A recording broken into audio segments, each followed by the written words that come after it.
Good evening, everyone. Thank you so much for coming. We appreciate it. We're going to go ahead and get started in just a second as we work out some kinks, and then we'll be able to jump on.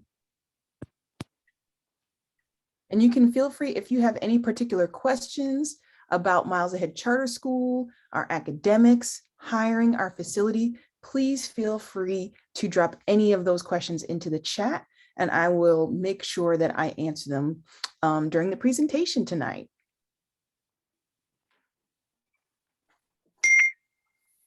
All right. Well, welcome. So excited to be here with everyone tonight. So excited to just be here as a presence. My name is Colt Blockton. I am the founding principal of Miles Ahead Charter School. So super excited to be here with everyone tonight. It's my joy and my privilege to be leading the charge to open a brand new charter school to the families of Georgia. And we're going to spend some time tonight talking a little bit about Miles Ahead, giving some more information. This is, I believe, probably our 8th Ed Talk. We've had visitors join us before who've talked about COVID, who talked about child tax credit, getting healthy meals to our kids. And so I have the honor tonight to talk to you a little bit more about the school. So like we said, please don't hesitate to drop any of your questions into any of the chat box, raise your hand, come off mute, and we'll just have a great dialogue, because if there's one thing I can do, it is chat ad nauseum about Miles Ahead. So I'm going to go ahead, share my screen, and we'll get this party started. And I'll share and make my presentation nice and big. And I'm so sorry, I probably should have spent more time talking a little bit about myself. So like I said, my name is Colt Blockton. I have been in education since 2006.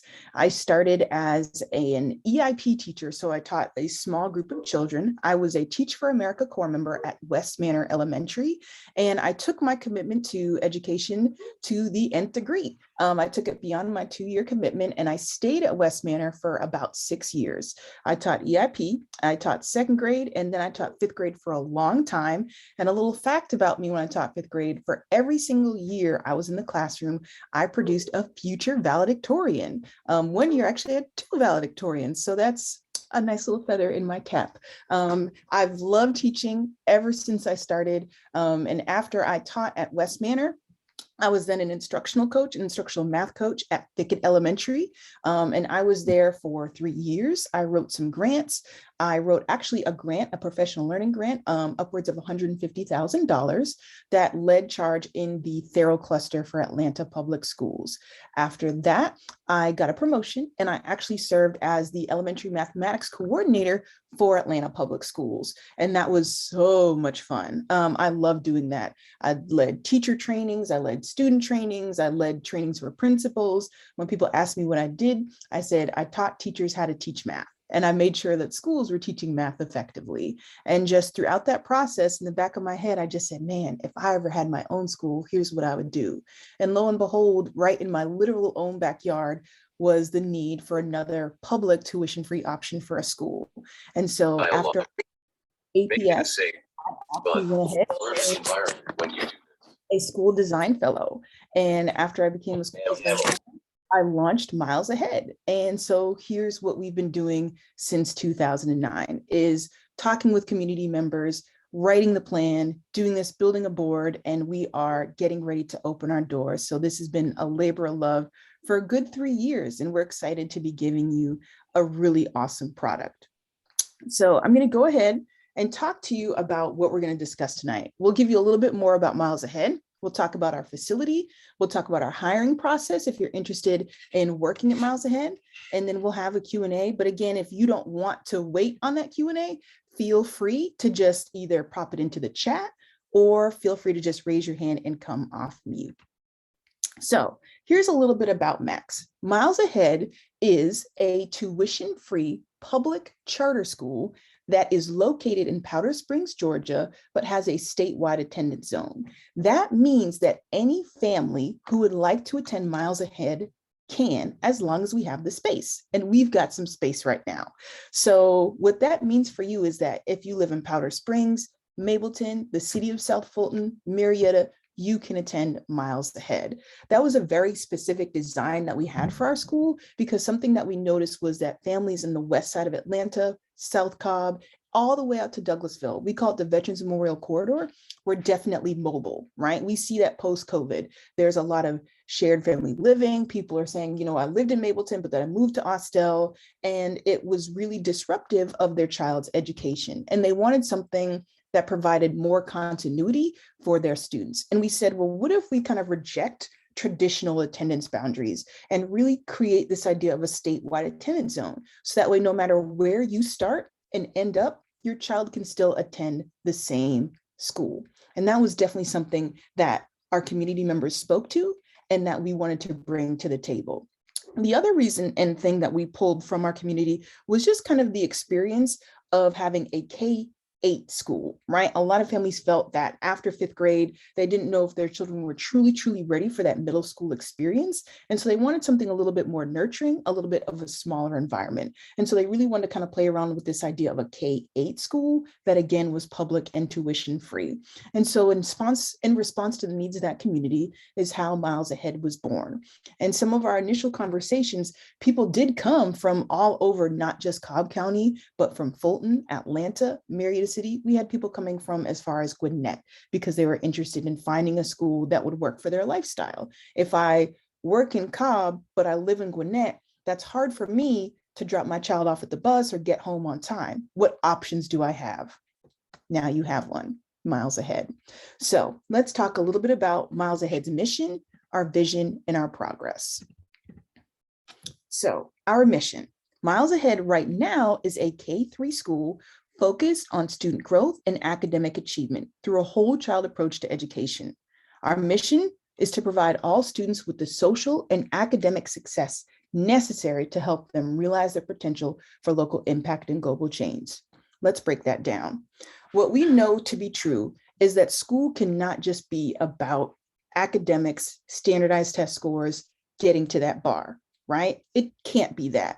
Standardized test scores are not the ceiling, and school really has to round a child out. It really has to prepare them for the world. It has to grow them across many different avenues.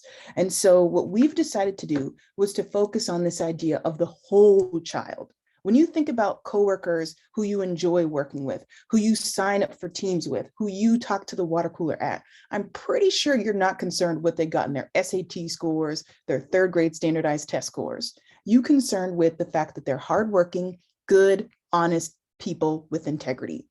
That's what we're focusing on Miles Ahead. We want to focus on the mastery of knowledge and skills, but also the character and quality of their work. We have at Miles Ahead created several profiles of a graduate, as well as high 5 habits that we want our children to focus on. These have led us to both this vision for academics at Miles Ahead that really puts them on a path for success, right? Put all this against the backdrop of a school that's focused not just on STEM, but what we call 21st century education. Your child, if they come to Miles Ahead, will be a digital native. That means that they are born with an iPad in their hands. School has to catch up to the needs of our students, and we fully believe that that's the way that schools should function. In 21st century schools, how do children collaborate? How do children learn? What should they be learning? At Miles Ahead, our students are going to be learning about coding. They're going to be learning about digital footprints, responsibilities of internet use. These are the things that will help them get prepared in a 21st century environment. And we want to be the ones to prepare them for that.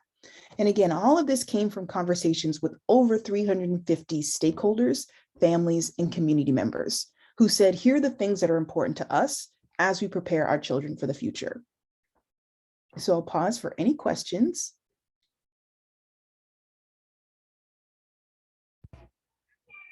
Colt, at this time, there are no questions. That's good. All right, so we'll keep it going. So let's talk about how we're going to do school a little bit differently, right? So again, from that family and parent feedback, we kind of got the 4 pillars of our academic model: student growth, local impact, academic achievement, and global change. Let's break all of those things down. Student growth. No matter if you are 2 grade levels above or 2 grade levels below, when you go to school each day, you should be learning something new. You should be growing in some capacity. Too often and too frequently do students only get minimized to seeing their students or seeing their teachers for just 30 minutes in one rotation a day or in a week. And students really aren't getting their needs met. We really wanted to kind of take that schedule and turn it up on their head. So we have what we call a deeper learning framework with a schedule that asks our students to go deep, deep, deep with 2 content areas a day plus 1 hour of power hour. Those 2 content areas a day range in either 2.5-hour learning blocks, 90-minute learning blocks. This gives our teachers the opportunity to really, truly focus on content, create worthwhile and authentic tasks in progress, and give students the chance to soak up what they're learning, right? Think of students when you were in school, or think of how school can function in a traditional setting where you might have 45 minutes for reading, 45 minutes for writing, 45 minutes for social studies, go to recess, come back, then you have math, then you have science, and you try to jam it all in one day. No wonder why kids are frazzled, right? It's just too much. But if we take a lot of that rotation out, focus on really critical areas, deep dive, do some interdisciplinary work, take breaks, of course, in between. That's what it means to be a digital native, to really give them the opportunity to sink themselves into content. It gives teachers an easier lift when it relates to planning, and it really allows them to go deep in what they're mastering and growing in. That's accompanied by Power Hour. Power Hour is our daily commitment to growing all students, no matter who they are. Students go to their designated Power Hour teacher that look at their score report, their MAP report that says, here is the area that you need to focus on to stretch in. So if a student needs to focus on their 3rd grade reading skills, they go to that teacher and they focus on that for that 1 hour. Students are collectively grouped and they focus on that. The goal is that students go to different adults throughout the building to, again, grow those personal, interpersonal relationships across the entire MACS community, and to just give everyone a breather for the day. It builds community, it builds culture, it builds rapport, right? So when we think of student growth and academic achievement, we've built a master schedule around both of those components. And then, of course, what I haven't talked about is Expedition Day. I'll wait for that a little bit because it's super, super fun. When we think about local impact and global change, we are an EL education model school. This means that we take critical questions, critical modules, and really look at how they can be influenced in our local context. Twice a year, students are going to complete an expedition. One focused on how they'll have local impact in their communities, and the second one in the spring semester on how they can do global change on what they're learning.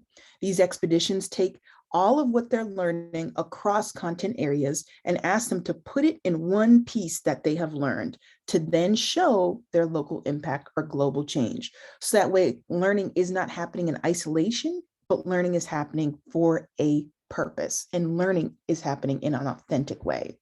We've taken those pillars, we've put them together, we've listened to our families, and we've created miles ahead upon these principles. So I'll take one more pause for any more questions. Hey, Colt, we do have a question. How does the expedition day differ among different classes and age groups? Oh, such a great question. So Expedition Day is our chance for kids to really well explore. It's that opportunity for students as they're learning science, social studies, coding, STEM, to have non-traditional learning experiences, right? No one wants to sit and just recite the 50 states. No one wants to sit and talk about what a wheel feels like. We really want to get in there and have firsthand experiences. So Expedition Day is our opportunity for students to really sink into what it means to be a field expert. So our partnerships and our partners lead the instruction for our students. They have the opportunity to sink their teeth into coding and STEM, and again, those deeper learning frameworks. And it's a rotation across an entire day. So let's say kindergarten's Expedition Day is on Wednesday. Kindergartners would rotate through science leads, social studies leads, coding, and then STEM.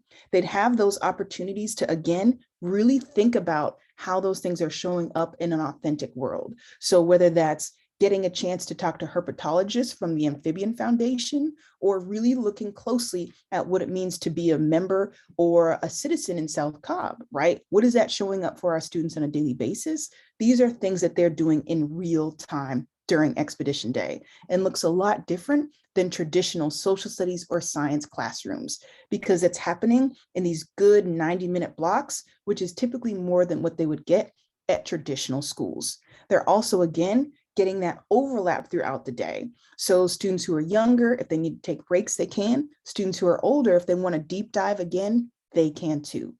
What this is, though, is it's led by our science, social studies, coding, and STEM leads, which then means for our homeroom teachers, they themselves have a full day to prepare for their students to come back. And that full day, again, is focused on just 2 content areas plus Power Hour.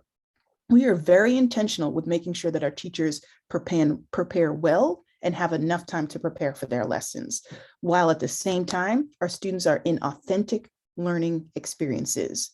If you want to learn more about some of those modules and some of those learning experiences that our students will have, I highly encourage you to visit the EL Education website and take a look at some of the experiences that students will have, as it ranges from learning about frogs, to identifying plants in your backyard, to even understanding the local political context in which you live. I hope that answers that question. Yes, and then we just got one more. You mentioned the different way that we are learning at Miles Ahead. A parent wants to know, will their child be ready for the real world just the same as they would be at a public school? Are we being monitored by the state or by the county the same way that public schools are being monitored in terms of performance for their child? That's such a great question. Excellent. I'm so glad I can actually answer this. We are a state authorized school. That means an entity called the State Commission for Charter Schools, the SCSC, is our authorizing body. They have what's called a comprehensive performance framework. So it evaluates not just our academic performance, our financial performance, our operational oversight, that says how effective is Miles Ahead at meeting the needs of the community. One of the beautiful things about charters is that a charter should exist if there's no other option that could better prepare a child. So the CPF is meant to say students who go here are not just prepared for school, not just prepared for life beyond the doors of Miles Ahead, but actually the metric is more competitive than you would get at a local district. Because if you're doing either less or the same as, then why have that space for that charter? So the CPF is actually very, very intense and looks at every single component of the school. And you can visit their website to do that. But one of the things that we had to petition on was showing the strength of our board members, which we have 11 wonderful board members across fields of excellence. We had to show the strength of our policies, the strength of our program, and the strength of our finances. So please trust me when I say that there are definitely metrics in place, and the support for us should be needed to make sure that we are running a highly effective program. So thankful that you asked that question. Awesome. 2 more questions from parents. One, are curriculums based off of age or grade, or the individual child's academic level? Ooh, great question again. So remember that we have that whole class instruction period. That's pretty standard, right? That's where you see that academic achievement come in. So there's some that you see that's related to Georgia Standards of Excellence. That's our state curriculum. But again, that is not our ceiling. That's just one barometer. We teach above and beyond that. So using the EL curriculum, not only are we able to teach the GSEs standards for each grade, but we actually can teach more than and better prepare students. Hence why we're having a complete digital citizenship program, a 21st century learning program. Now, in addition to getting those typical GSEs during those nice deep learning blocks, that's where Power Hour comes in at the end of that day. Power Hour, again, is at 60 minutes per day for your student, no matter who they are, to get their individualized needs met, whether that be in math and reading, whether that mean that they're 2 grade levels above, 2 grade levels below, gifted, 504, that's their time to go to their designated Power Hour lead teacher and say, you know what? My goals are to make sure that I read a chapter book by the time I end 2nd grade. This is what I want to do. And they get that advisory time from that person. And the reason why Power Hour is there is because, again, a lot of our parents were saying that they didn't feel as though their students were getting specifically what they needed to grow, and that they felt that schools were only just focusing on just the standards. If I've mastered the standards, then I'm kind of wasting my time. But if I haven't mastered my students, you've got to get to me differently. So we really wanted to make sure that we were having both the academic achievement as well as that individualized growth period for our students and hold ourselves accountable to do that on a daily basis. Okay, and final question, will there be any physical education or cultural arts emphasis at Miles Ahead?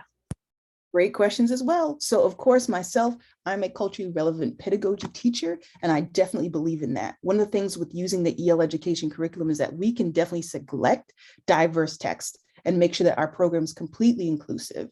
As far as physical education and cultural programs go, while we may not be able to hire full-time staff within just our first couple of years, it's definitely something that we will have part-time and scale to across our tenure. So your students would be exposed to performing arts, let's say music or dance for half a year, which is again typical, but we wouldn't be able to hire those staff members until probably year 3. So who your students would be working with would be external consultants, which is fairly typical as a school starts to grow. And if that's you and you're interested in doing that, please make sure you send Miles Ahead an email at info4milesahead@gmail.com, because we would love to talk. We've got some who've already been in communication with us, but it's always wonderful to meet newer people who do that type of consultancy.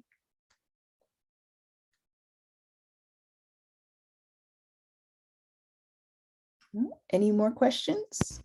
Nope, that's it for right now. All right. So let's talk more.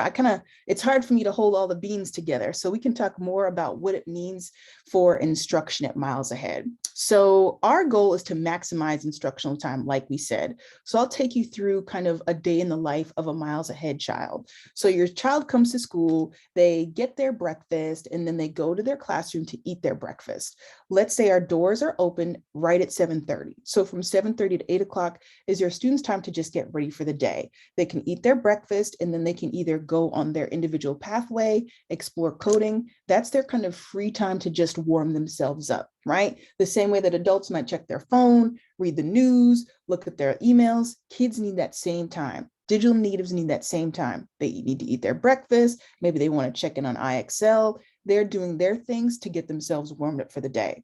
Right at 8 o'clock to 8:30 is when we have what we call crew time.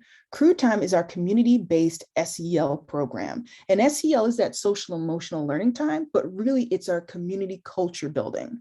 Crew time is designated by having a greeting, a reading, a sharing, and an activity that bridges into our literacy program. So it's again an opportunity for our students to learn how to grow with each other, grow in community, and then learn how to interact, right? Even especially in the mornings. It's something that we sometimes assume kids know how to do, but they actually really need authentic, direct instruction on how to greet and interact and be a supportive community member. That's that good, strong social emotional learning time, but that's not the last time they have it. From 8 o'clock until about 10:30, depending upon, the grade that the child's in, is a nice, good, deep block of English language arts. This is a time for students and teachers to read, get really immersed in text, maybe even do a little bit of cross-interdisciplinary learning, and for a teacher to go into small group instruction. It's also the time when our support staff comes in to support children. One of our visions at Miles Ahead for our exceptional learning program is that when an adult walks into a room, you should not be able to identify an exceptional child, no matter where they are in the spectrum. And by having a support teacher in there, that makes that inclusivity possible. So that gives us an opportunity to have small group instruction, extended instruction, and for kids, again, to have a good deep dive in what they're learning and what they're mastering, instead of having too many transitions throughout the day. Then after that, students would then go into what we call our relax block. Relax block is signified by lunch. We actually have 2 play areas at our school, an indoor and outdoor play area. They have time to go to the media center and do some coding, do some reading, and just do overall reading appreciation, just kind of some flex time. That's also where we would sneak in any physical education, dance, music, what have you, whatever the special may focus on in that particular month, to really just kind of decompress from that deeper learning that they did. After students go through all of those rotations, and again, it's staggered depending upon the grade that they're in, they then go back to homerooms to then have 90 minutes of mathematics instruction, which as a mathematics person is beautiful. And again, it gives our teachers a good chance to do deep dive, visit small groups. Our support teachers come back at that time to support students in small group instruction and walk students through what we use as a 3-read protocol, is really understanding and comprehending problem solving. We're going to be focusing on not just CGI components, but really what it means to be a critical problem solver. That 3-read protocol will allow our teachers to help students comprehend and understand how to solve problems in authentic settings. From there, students then go back into Power Hour. So that's where they then go to their designated adult, get that individualized growth period, and really focus on their particular goals that they've mapped out. After Power Hour, they then go back to homeroom to close out the end of their instructional day for another 30 minutes of crew time. So not only do we start the day with crew, but we also end the day with crew. Set your goals for yourself. Did you meet your goals? We also have apologies, announcements, and appreciations. Is there someone you just want to say thank you to? Is there someone you want to apologize to? Do you have any announcements for us? That's that time again for students to learn how to build that community. And then they depart. Now I know what you're thinking. Where was science? Where was social studies? Where is all this stuff? That's Expedition Day. Expedition Day is when students go to science for 90 minutes, social studies for 90 minutes. They take what they're learning and do it in context. It's not direct instruction.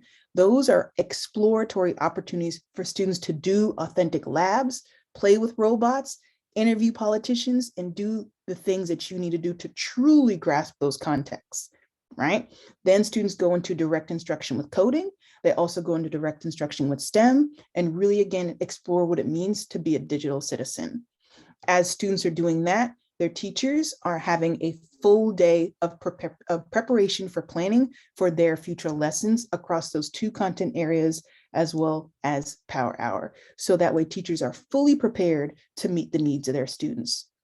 This structure, again, came about from interviewing over 50 teachers, instructional leaders, administrators, and even parents who just felt, it's just too much sometimes for a kid. How can we do less? Less is more sometimes. So what can that look like? What this allows us to do is maximize instructional time, maximize teacher planning, not just leave SEL and community time isolated at one point in time of the day, and really give true cadence to interdisciplinary studies and goals. Colt, just a quick question. In addition to coding as a second language, will there be options for spoken foreign languages at Miles Ahead? This is a great question. This is something that we definitely want to visit as our staff grows and as our community grows. One of the things that we did not want to do too prematurely was assume what the second language should be. I probably will definitely be the person to say, what's our second language going to be after we see who is in our community and after we ask our community what that second language should be, right? A lot of communities right now focus on Spanish, focus on Mandarin, focus on French.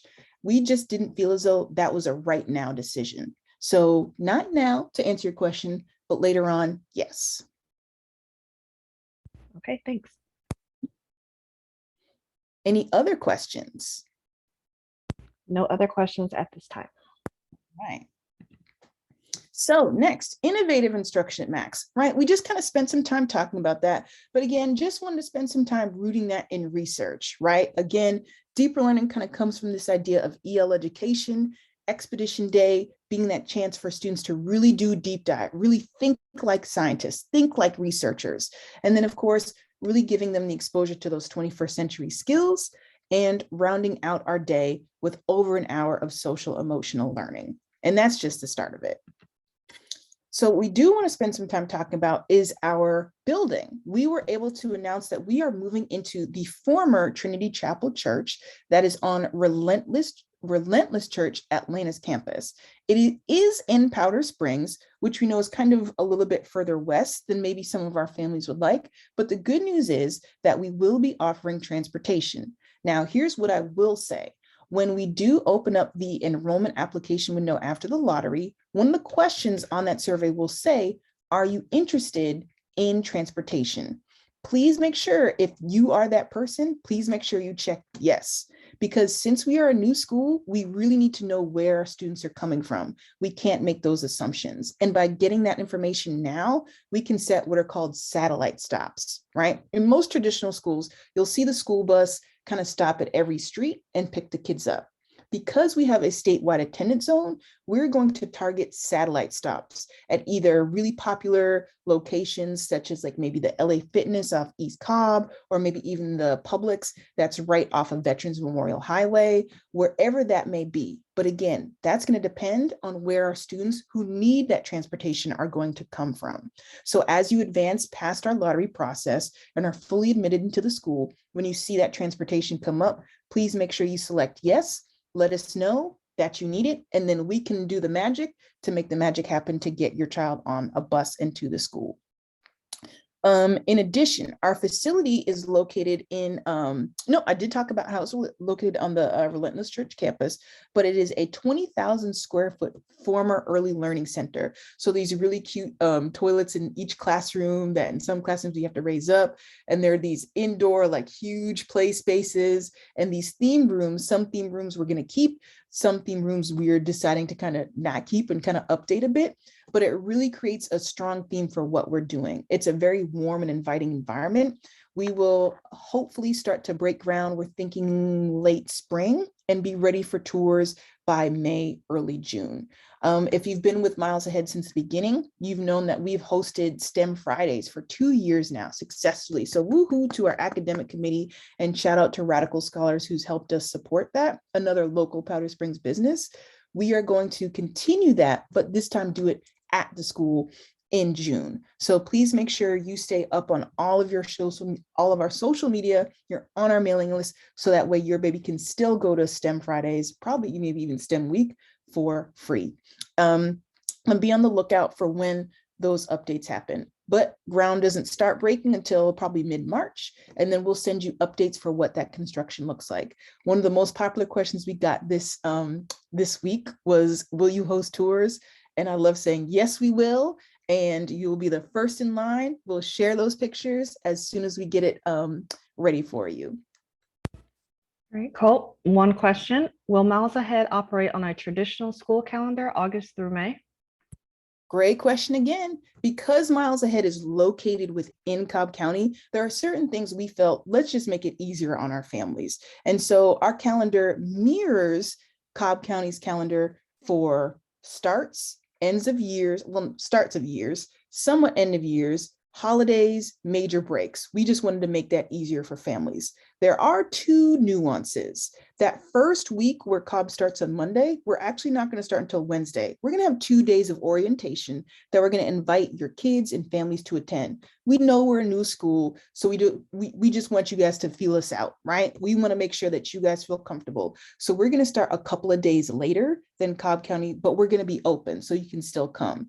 What that means then is where Cobb ends on that Wednesday at the end of the year, we're actually going to end on that Friday before Memorial Day for 2 reasons. If you're a teacher, you know you don't want to come to those post-planning days. So we said, walk out with your kids. We'll have a later start. And then that last day of school that Friday, as we wrap up school, you wrap up school. They pack up their stuff anyway. So we said, let's go ahead and just have a nice final Friday, have our parties, do our celebrations, and enjoy Memorial Day weekend afterward.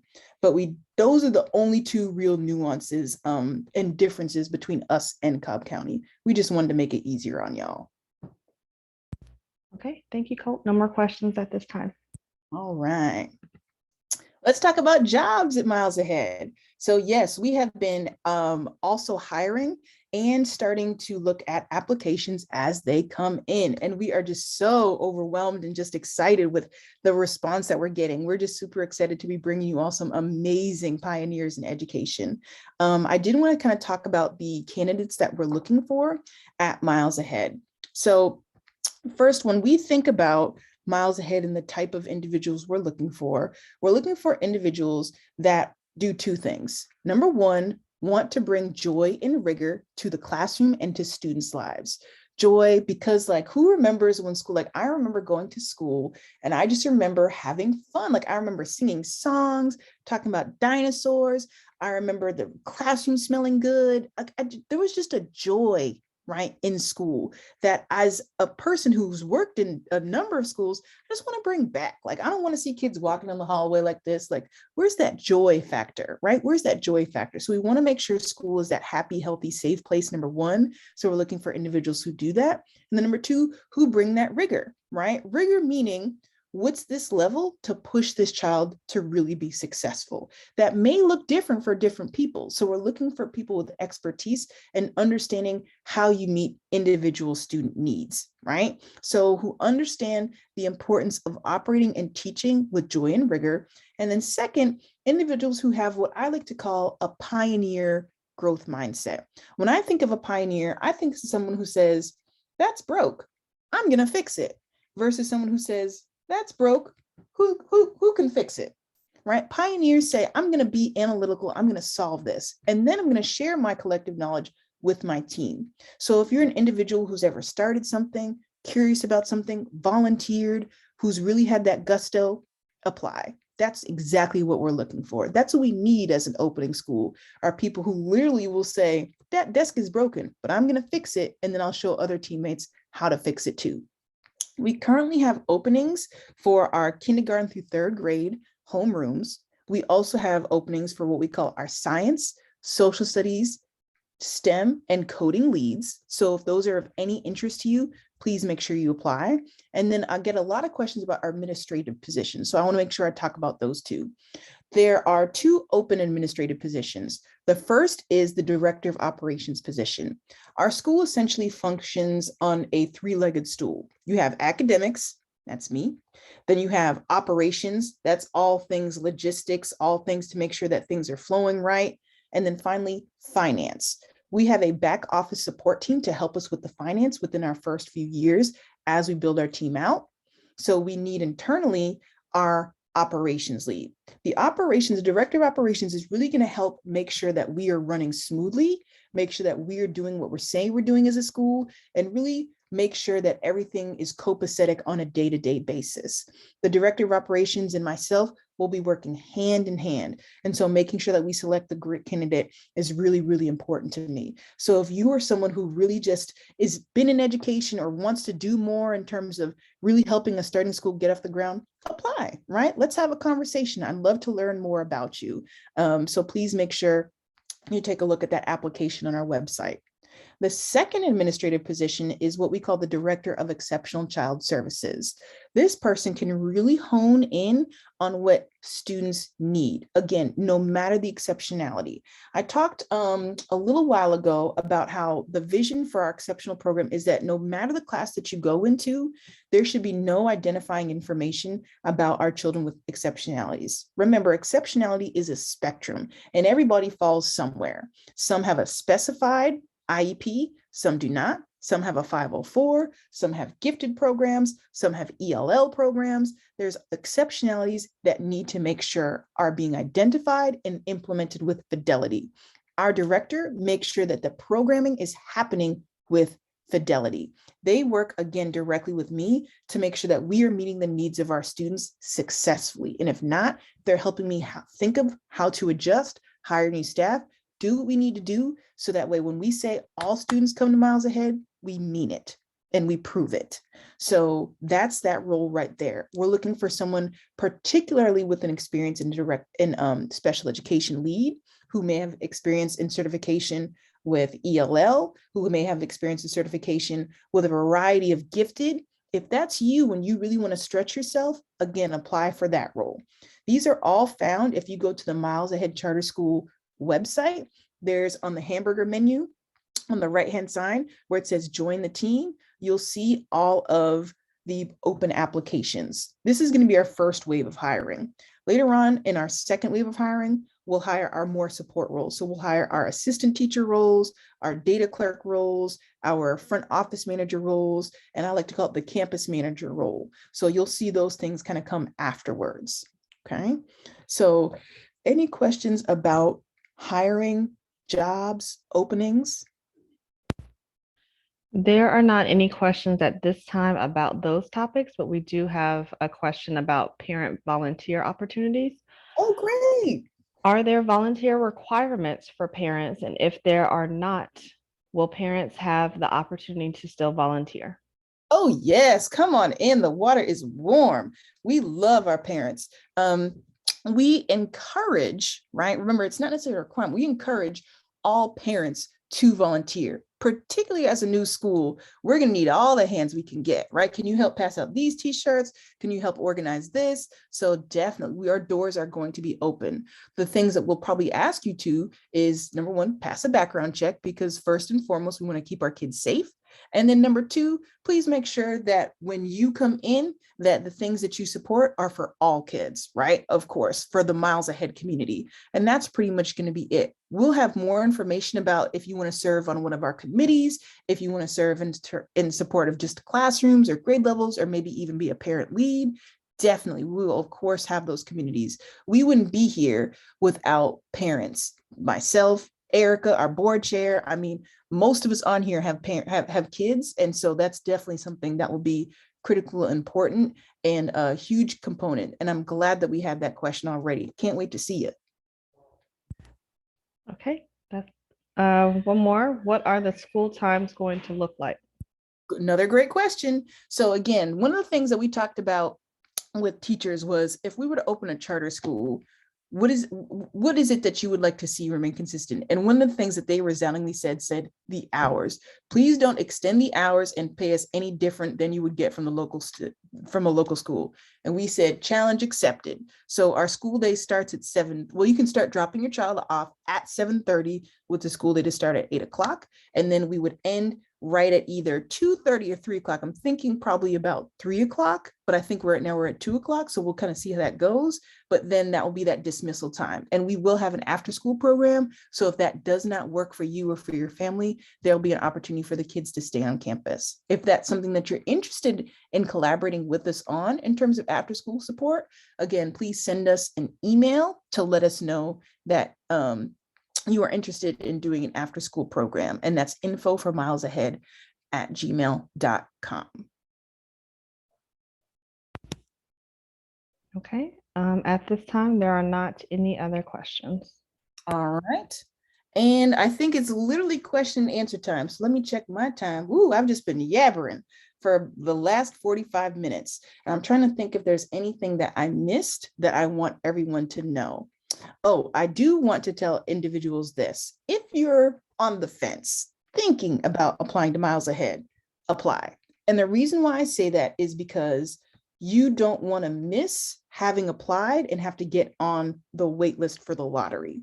By sending in your application, you're at least holding your place in line, right? If you were to apply after our lottery, you're going to be either on the wait list if there's no more seats, or it just might be massive. So if you're thinking about it, on the fence about it, still chewing your fat, it's not a binding application at this point right now. It behooves you to just kind of keep that child's place in line. For example, in second grade, we only have a couple of spaces left. And I would highly encourage anyone who's thinking about enrolling their child at second grade to just make sure you have a space there. What that does is it, again, holds their place, and then you can either accept it and then complete the application, or you can just decide, you know what, maybe not for me, and turn it down later on, and then someone else can take that spot. But as we've announced some more things, more enrollments are coming in, which is great for us. But I want to make sure all the families who say, oh, I want to make sure my baby has a space, I do too, just fill out the application. And you can see it right when you go to the home page. There's a nice kind of square bar that says enroll that you can fill out right there to make sure that your baby has a space. February 25th will be our lottery. And that lottery means that we have so many spaces that we can have at Miles Ahead. If we could teach 1,000 kids, I promise you we would. But in this first year, we can really only have so many spaces. And so what that means is, let's say the case of second grade. In second grade, we have 26 spaces available. So the minute that the 27th student applies, we have to go to a lottery program. The lottery says through random selection, who are those first 26 students going to be? Who's on the wait list. And so those people who've applied early would then get automatically shifted over if they were on the wait list. If you decide to apply in April or May, who knows how many people will be on that wait list by now, and the likelihood of getting on there it just diminishes and diminishes and diminishes. So I definitely want to make sure at least go ahead and fill out the application now, so that way you know you've got a space for your child or children. Okay, Colt, so we have a couple of questions. Sure. All right, so you did answer the question about how do parents apply or enroll their children. So it's through the website. Mhm. And I think you also answered the question about when the lottery process will start. I think you gave the date of February. Mhm. Okay. And I want to make sure, and I'll be even clear about this. Our Ed Talk for next month, you get to see me again talking more specifically about how the lottery is going to function. All applications right now are due by February 18th.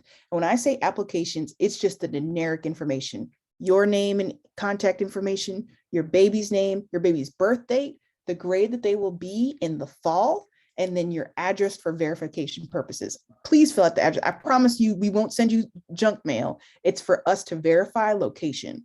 So you fill that out. Then what happens on the 18th is we'll take all the people who've applied for that grade, and then we'll see, okay, do we need to have a lottery next week or do we not? So in that case, it's second grade where there's 26 seats. If we get that 27th, then we have to announce, okay, next Friday, since you applied for second grade, we will have a lottery. If it's, let's say, 26 seats and 25 individuals have applied, congratulations. There's no lottery that needs to happen, and those students automatically get put over to enrollment. Now, enrollment is that next step. That literally looks like when you enroll for school. So that's when you need to have the birth certificate, the proof of address, the immunization record, all of those things. And we're going to ask for those things to be submitted by April 1st to, again, ensure your seat. And that's going to be critical for us this year, again, because as a first-year school, our projections for our number of teachers, our grades, we really want to lock that in. And so having that locked in enrollment help us plan for our students' future. It helps us hire, it helps us budget, it helps us know how many buses we need, how many meals to get, and all of those things. So right now we're still in that application phase. Come February 18th, we'll let you know which grades need a lottery. February 25th will be our lottery, and then we'll let you know, congratulations, your baby's in, your baby's waitlisted, that's perfectly fine. Get your enrollment stuff in by April 1st. So when you say you will let them know or let parents know, is that through an email or is that through a phone call about whether their child has been waitlisted or if they have been accepted? Another great question. So we're going to use a system called Scolaris to let you know. It'll send you an automatic email, and it's going to ask that you receive and say, yep, I received this email. Thank you so much that we let you know. That will go in there. So that's why it's also important that you have updated information. If we don't hear back from you from 3 days from that, then we call you up. Ring, ring, ring. Hello, Miss Smith. Yes, we want to let you know that your baby's admitted. Oh, great. Thank you. Click. If we don't, then again, we'll leave 2 voicemails. At that point, we've made 3 attempts to contact, and after 3 attempts to contact, then we have to give the space to another individual. Okay. For those parents who enrolled last year, is it safe to assume our enrollment is confirmed in lieu of our child going to the lottery process? Great question. And again, that just depends upon the number of seats. So if you enrolled last year, thank you so much. That means that your baby space is locked in there.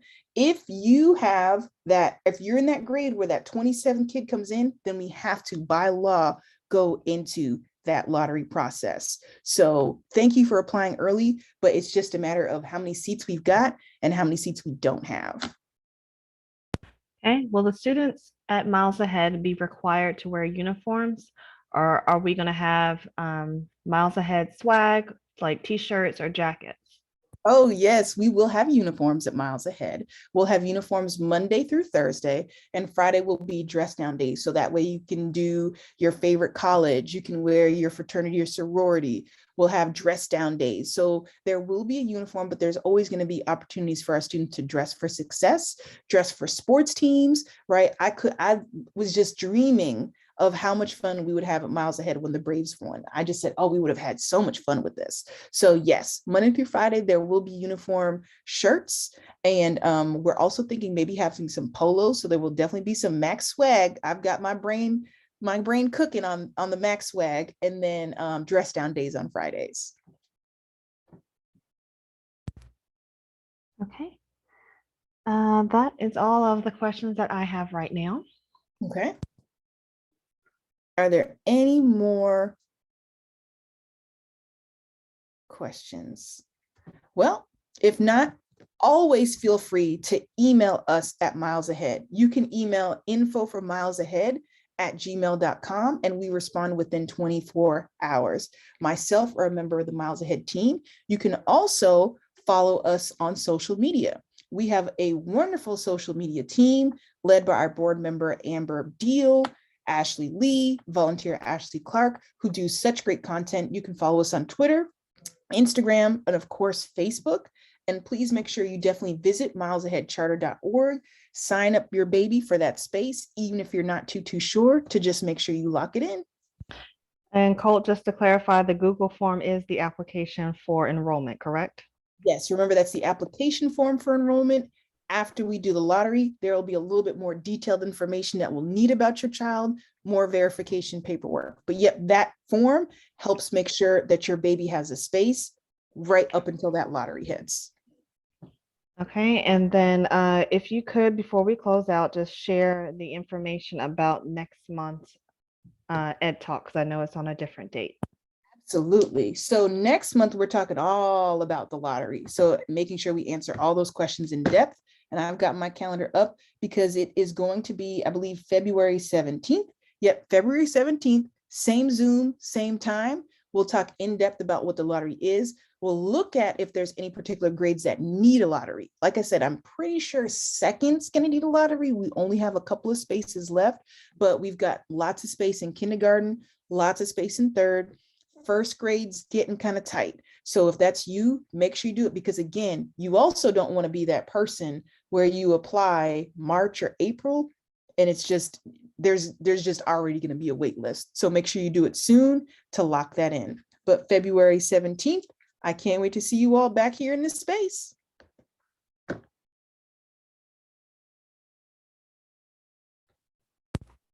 All right. Thank you so much, Colt.